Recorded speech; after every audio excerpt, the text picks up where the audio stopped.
Daily. Taste the Daily.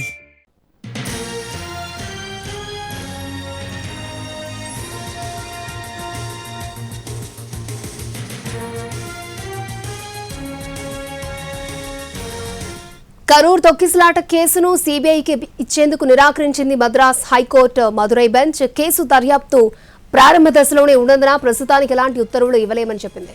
Police దర్యాప్తుతో సంతృప్తి చెందకపోతే మార్చుకోవచ్చని తెలిపింది. విచారణ ప్రారంభం దశలోనే సీబీఐకి బదిలీ చేయాలి అనుకుంటే ఎలా అని క్వశ్చన్ చేసింది. కోర్టును రాజకీయ వేదికగా మార్చొద్దని ఫైర్ అయ్యారు న్యాయమూర్తి. మరోవైపు సభలు ర్యాలీలు నిర్వహించే టైంలో కనీసం తాగునీటి సౌకర్యం కూడా ఏర్పాటు చేయలేని టీవీకే పార్టీని క్వశ్చన్ చేసింది కోర్టు. కనీస అవసరాలైన నీళ్లు, ఆహారం, పార్కింగ్ వంటి ఎందుకు ఏర్పాటు చేయలేదని టీవీకే పార్టీని క్వశ్చన్ చేసింది కోర్టు. రోడ్డుపై సమావేశానికి ఎందుకు అనుమతి ఇచ్చారని పోలీసులను కూడా ప్రశ్నించింది. బాధితులకు పరిహారం పెంపుపై 2 వారాల్లో సమాధానం ఇవ్వాలని ప్రభుత్వానికి ఆదేశాలు జారీ చేసింది.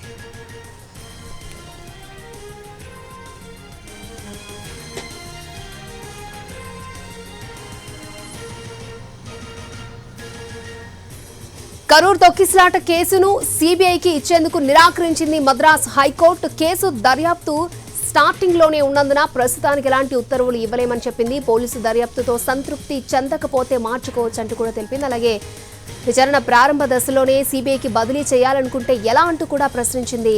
అలాగే కోర్టును రాజకీయ వేదికగా మార్చొద్దంటూ కూడా ఫైర్ అయ్యారు న్యాయమూర్తి. రైట్, ఇదే అంశానికి సంబంధించి మరిన్ని అప్డేట్స్ మా ప్రతినిధి కార్తిక్ మనకు అందిస్తారు. కార్తిక్. రైట్ అక్షయ, ఏదైతే కరూర్ తొక్కిసలాట ఘటనలో దాదాపు 41 మంది మరణించడం కూడా జరిగింది. అయితే ఈ ఘటన మీద టీవీకేతో పాటు పలు సంఘాలతో పాటు మరొక 2 పార్టీలు కూడా మదురై బెంచ్ లో కూడా పిటిషన్లు వేయడం కూడా జరిగింది. అయితే మొత్తం 7 పిటిషన్లను విచారించినటువంటి కోర్టు చాలా కీలకమైనటువంటి వ్యాఖ్యలను కూడా చేసింది. కోర్టును ఒక రాజకీయ వేదికగా కూడా మార్చుకోవద్దంటూ ఏదైతే పిటిషన్ వ్యక్తం చేశారు న్యాయమూర్తి. అదేవిధంగా ప్రారంభ దశలోనే ఉన్నటువంటి ఈ కేసును సిబిఐకి ఇవ్వడానికి మేము నిరాకరిస్తున్నట్టుగా కూడా తెలపడం కూడా జరిగింది. దాంతో పాటు పూర్తి స్థాయిలో పోలీసుల విచారణ కొనసాగుతుంది. ఒకవేళ దాని మీద విచారణ మీద సంతృప్తి చెందకపోతే దాని తర్వాత మీరు మరోమారు మమ్మల్ని సంప్రదించవచ్చు అంటూ కూడా కోర్టు తెలపడం కూడా జరిగింది. అయితే ముఖ్యంగా కరూర్ తొక్కిసలాటకు సంబంధించి టీవీకే వేసినటువంటి పిటిషన్ మీద మాత్రం న్యాయమూర్తి పలు ప్రశ్నలు సంధించారు. ముఖ్యంగా టీవీకే పార్టీను చాలా గట్టిగానే హెచ్చరించినటువంటి పరిస్థితి. ఒక సభలో సమావేశాలు జరుగుతున్నటువంటి క్రమంలో కనీసం నీళ్లు కూడా మిమ్మల్ని చూడడానికి వచ్చినటువంటి వారికి ఇవ్వరా అంటూ కూడా ఏదైతే న్యాయమూర్తి ప్రశ్నించడం కూడా జరిగింది. అదేవిధంగా ఇతర కనీస సౌకర్యాలు లేనటువంటి టాయిలెట్స్ కావచ్చు, పార్కింగ్ సౌకర్యం కావచ్చు, అంబులెన్స్ లాంటివి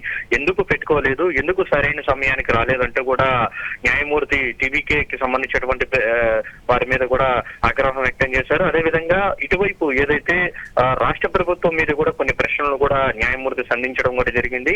ఒక జాతీయ రహదారులు, రాష్ట్ర రహదారుల మీద సమావేశాలను ఏర్పాటు చేయడానికి ఎలా అనుమతి ఇచ్చారు, మీకు అనుమతి ఇచ్చేలాగా కూడా ఎవరు చెప్పారు అంటూ కూడా ప్రశ్నించినటువంటి పరిస్థితి. పూర్తి స్థాయిలో దర్యాప్తు చేయాలి. ఒక విజయ్ లాంటి నటుడు వస్తుంటే ఎలాంటి సమావేశం, ఎలాంటి చోట ఇవ్వాలనేటువంటి దాని మీద కూడా ఒక ముందస్తు ప్రణాళిక లేకుండా కూడా ఎలా అనుమతిచ్చారంటూ కూడా ప్రభుత్వాన్ని సైతం ప్రశ్నించినటువంటి పరిస్థితి. అయితే ప్రస్తుతం కేసు ప్రాథమిక దశలోనే ఉన్నటువంటి నేపథ్యంలో పూర్తి స్థాయి దర్యాప్తు తర్వాత దీని మీద మరిన్ని విషయాలను కూడా వెల్లడిస్తాము. ఎవరైతే బాధితులు ఎవరైతే ఉన్నారో వారందరికీ కూడా పరిహారం పెంపు మీద కూడా ప్రభుత్వం 2 వారాల లోపల కూడా నివేదిక సమర్పించాలంటూ కూడా మద్రాస్ హైకోర్టు మెదురై ధర్మాసనం కూడా ఆదేశాలు జారీ చేసింది. అక్షయ. ఓకే కార్తిక్.